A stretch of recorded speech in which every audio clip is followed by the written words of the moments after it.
Привет, друзья! С вами я, Михаил Циркелий, и новый выпуск Nocta Life History.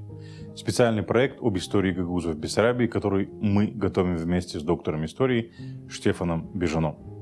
В этом выпуске мы расскажем о том, как советская власть проводила коллективизацию среди гагаузов на территории Бессарабии в 40-е годы прошлого столетия. 28 июня 1940 года Бессарабия была присоединена к Советскому Союзу. Сразу же после аннексии советские власти приступили к реорганизации территории и к скорейшему установлению тоталитарно-коммунистического строя. Так, в августе 1940 года была создана Молдавская Советская Социалистическая Республика, в состав которой вошла большая часть территории Бессарабии и несколько районов на левом берегу Днестра. Советская власть также решила передать Украине Акерманские и Измаильские уезды, где проживало много гагаузов. В результате этих территориальных изменений 80% гагаузов остались в составе Молдавской ССР, а 20% вошли в состав Украинской ССР. Помимо территориальных изменений, произошедших летом 1940 года, советские власти перешли к коренному преобразованию хозяйственной деятельности в регионе и развернули целую кампанию по преобразованию экономики на советский лад. Поскольку в коммунистической идеологии не существовало частной собственности, указом Президиума Верховного Совета СССР были отданы распоряжения немедленно экспроприировать и передать в советскую государственную собственность промышленные, финансовые, торговые, транспортные и природные ресурсы на этой территории. Как следствие, после проведенной партийными органами инвентаризации, зажиточное население Бессарабии лишилось мельниц, аптек, магазинов и частично домов или частей домовладений, без какого-либо выкупа. С национализацией основных предприятий и учреждений региона началась коллективизация крестьянских хозяйств. В конце января 1941 года коммунистическое руководство стремилось ускорить темпы коллективизации, и были изданы инструкции, определяющие практические шаги по организации и регистрации крестьянских хозяйств на правом берегу Днестра. Ответственные за организацию колхозов в Бессарабии также получили четкие указания о том, что в колхозы должны приниматься только бывшие рабочие, крестьяне-бедняки, за некоторым исключением средние крестьяне. Для привлечения крестьян в коллективное хозяйство коммунистические власти и партийные структуры развернули интенсивную пропагандистскую кампанию по популяризации коллективного хозяйства среди крестьян. Партийные структуры организовывали групповые поездки крестьян в колхозы районов левобережья Днестра и других регионов СССР для ознакомления с жизнью и работой коллективных хозяйств. В конце декабря 1940 года коммунисты организовали в Тирасполе республиканское собрание крестьян, на котором присутствовало около 200 крестьян. Они посетили лучшие совхозы, где им было указано, что урожай зерна в 1940 году в колхозах левобережья Днестра был выше, чем в индивидуальных хозяйствах Бессарабии. Используя экономические трудности некоторых крестьянских хозяйств, коммунистическая пропаганда быстро воздействовала на бедные слои населения, особенно в южной части Бессарабии. Так, в результате пропагандистских мероприятий и принуждения со стороны большевистских активистов и сталинских силовых структур зимой 1941 года поступило более 10 тысяч заявлений от крестьян, которые якобы добровольно подали заявление о вступлении в ряды крестьян около 100 коллективных хозяйств. Коммунистическая пропаганда и силовое воздействие репрессивных сил, разумеется, были направлены и на гагаузские населенные пункты. Так, в начале 1941 года появились первые колхозы: Тимошенко в Чедрлунге, Красное Знамя в Камрате и колхоз 28 июня в Вулканештах. Весной 1941 года в 6 уездах правобережья Днестра насчитывалось уже 111 колхозов, в которых находилось более 14 тысяч индивидуальных хозяйств, владевших в совокупности 68 тысячами гектар пахотной земли. В гагаузских селах появились новые колхозы в селах Кангасского района Кагульского уезда, таких как Деневица, Софиевка, Албата и Александрешта. В селах Камрадского района Бендерского уезда, таких как Ферапонтьевка и Кирсово. Еще 2 колхоза были созданы в городе Вулканешты, которые в совокупности насчитывали 1000 крестьян и обрабатывали 2200 гектар земли. Гагаузы создали еще 2 колхоза в селе Трашполи, которое впоследствии вошло в город Чедрлунг. Однако в первый год советской оккупации только 4% всех крестьянских хозяйств Бессарабии вошли в колхозы и совхозы, остальные крестьяне предпочли обрабатывать землю индивидуально.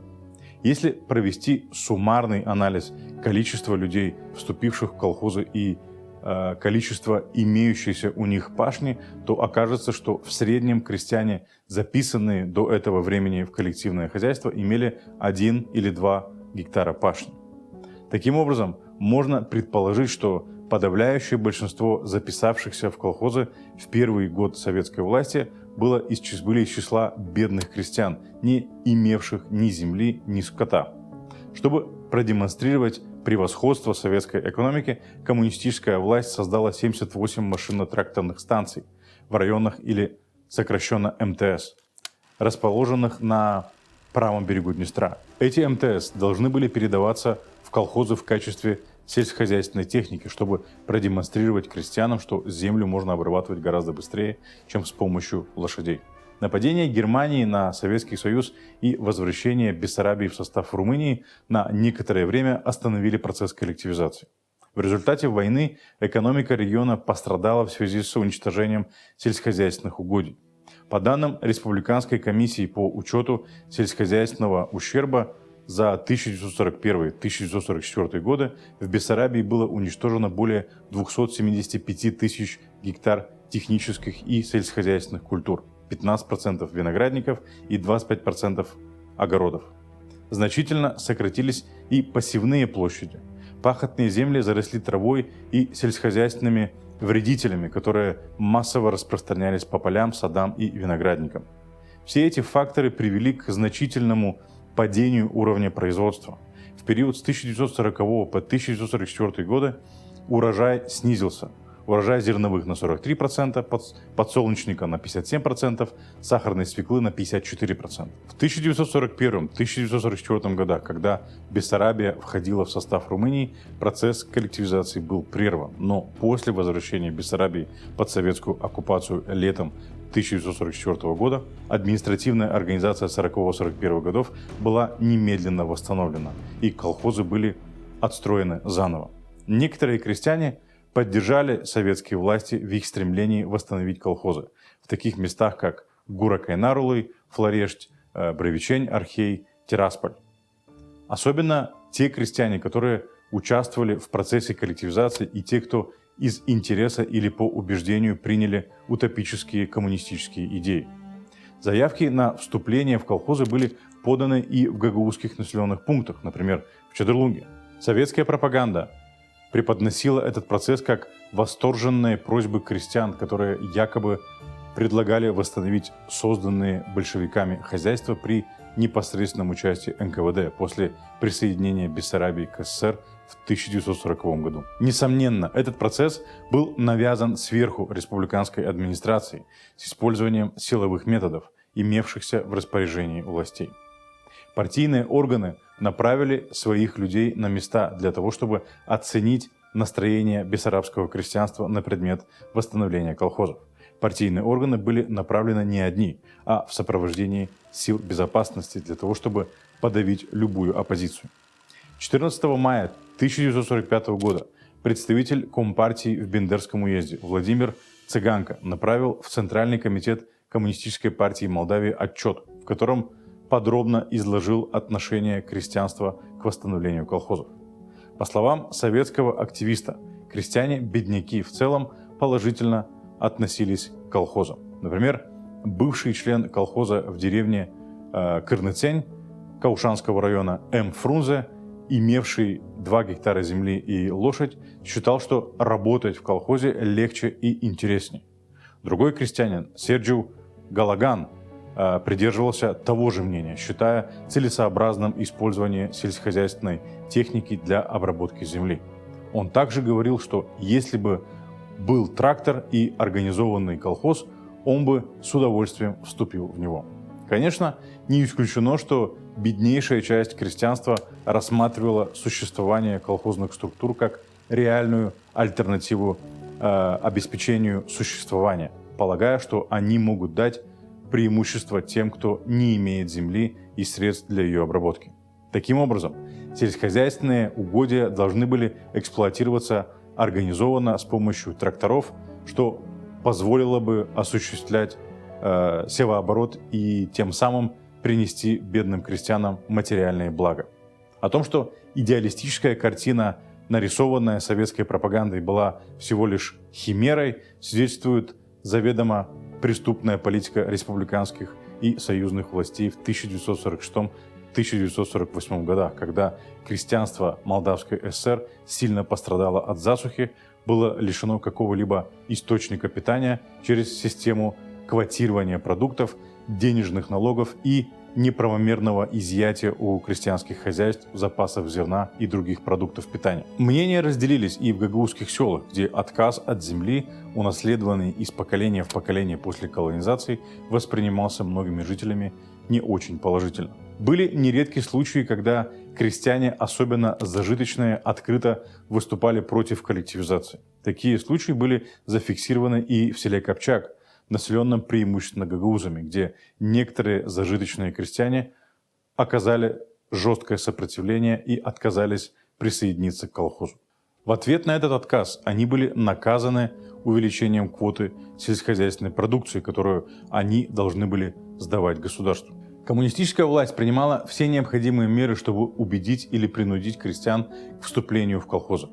Видя, что пропаганда не приносит желаемого результата, советские партийные органы без колебаний прибегали к тактике давления. Вначале распространенной практикой было чрезмерное увеличение квот на сельскохозяйственную продукцию и обязательное выполнение крестьянами общественных работ. Многие крестьяне, не желавшие вступать в колхозы, были зарегистрированы как кулаки, в результате чего у них конфисковывалось имущество или они лишались избирательного права. Некоторые коммунистические чиновники, полные рвения, прибегали к запугиванию с помощью физической агрессии. Один из таких случаев произошел в гагаузском селе Чешмекёй Вулканежского района, где председатель сельского совета Мутаф Иванович запер в подвале нескольких односельчан после того, как они открыто отказались войти в колхоз. Эти злоупотребления со стороны советских властей привели к враждебному отношению местного населения к советской власти. В знак протеста бессарабские крестьяне отказывались сдавать государству сельскохозяйственную продукцию. Чтобы избежать конфискации, гагаузские крестьяне стали ее прятать. Одним из наиболее распространенных способов сокрытия продукции от коммунистических чиновников было прятать зерно в ямах, обычно в саду или во дворе. Пойманные подвергались суровому наказанию, а весь запас зерна конфисковывался. О напряженной обстановке, вызванной недовольством большинства крестьян, можно судить по информационной записке, которую секретарь Кагульского отделения КПСС Ганчев направил секретарю ЦК КПСС Слагарю, сообщив, что в Кагульском уезде развернута целая кампания по конфискации сельскохозяйственной продукции и что осенью 1945 года в деревне Баурчи было обнаружено 44 зерновых ямы, а в селе Кангас 6 таких ям. Засуха 1945-1946 годов и преступные действия советских властей привели к беспрецедентному голоду в МССР.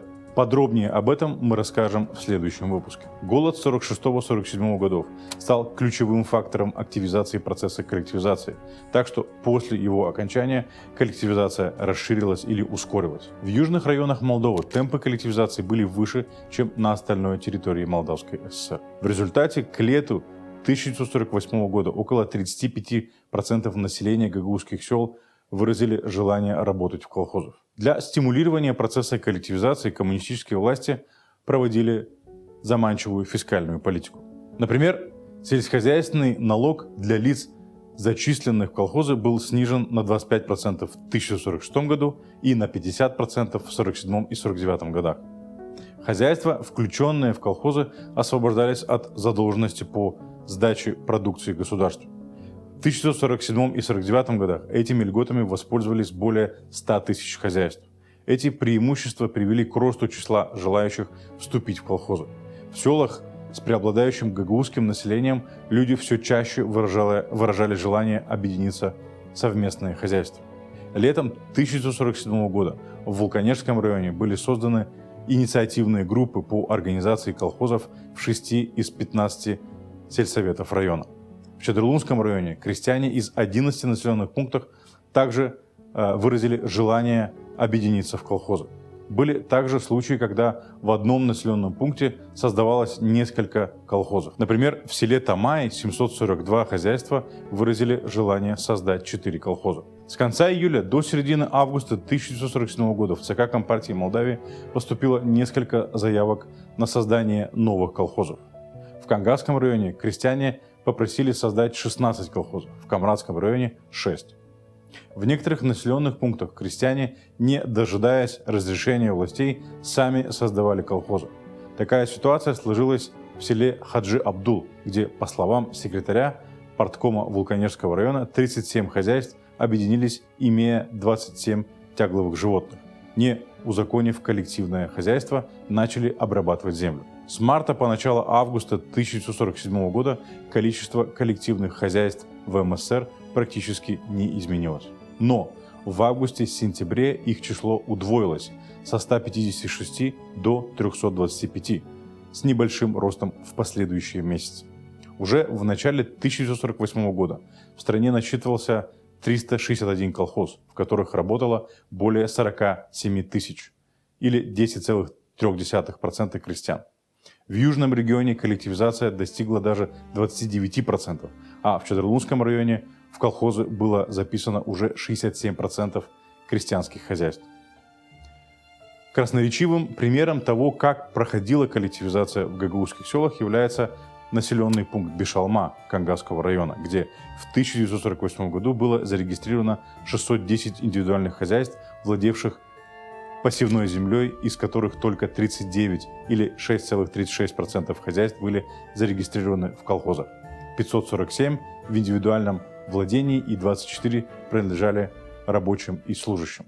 В Бишалме на 1 января 1949 года из 591 оставшегося домохозяйства уже 238 или 40% были включены в колхозы, 329 в индивидуальное владение и 24 принадлежали служащим и рабочим. Здесь следует отметить, что по данным исследователей, Бишалма – одно из сел, наиболее пострадавших от голода 46-47 годов, где от голода умерло до 60% населения. В южных районах Молдовы процесс коллективизации продолжался в течение всей зимы, так что к весне 1948 года 55% крестьян уже вступили в новые колхозы. В середине осени число индивидуальных хозяйств, вошедших в колхозы, достигло 80%. Оснащение хозяйств сельскохозяйственной техникой также способствовало привлечению крестьян, так как техника использовалась для выполнения основных работ. Даже хорошо обученное крестьянство было убеждено в преимуществах механизированного производства, поэтому некоторые кулаки также вступили в колхозы. В Чедрлунском районе в 1947-1948 годах в колхозы вступили 95 кулаков, в Камрадском районе 55. В некоторых населенных пунктах кулакам даже разрешили избираться на руководящие должности. Даже такой высокий темп не устраивал коммунистические власти, поэтому было немало случаев, когда, пытаясь ускорить процесс коллективизации, представители местных властей прибегали к методам давления и запугивания крестьян. Один из таких случаев произошел в ночь с 26 на 27 января 1948 года в селе Тамай, когда инструктор райкома партии и председатель сельсовета вызвали в штаб сельсовета группу крестьян и попросили их написать заявление о вступлении в колхоз. Отказавшихся задержали до следующего дня. После долгих допросов и давления их отпустили. Вот так проходила коллективизация в Бессарабии. Давлением и голодом. Друзья, это был 7-й выпуск проекта Nokta Life History, где мы рассказываем об истории гагаузов в Бессарабии. Этот проект мы проводим совместно с доктором истории Штефаном Бежаном.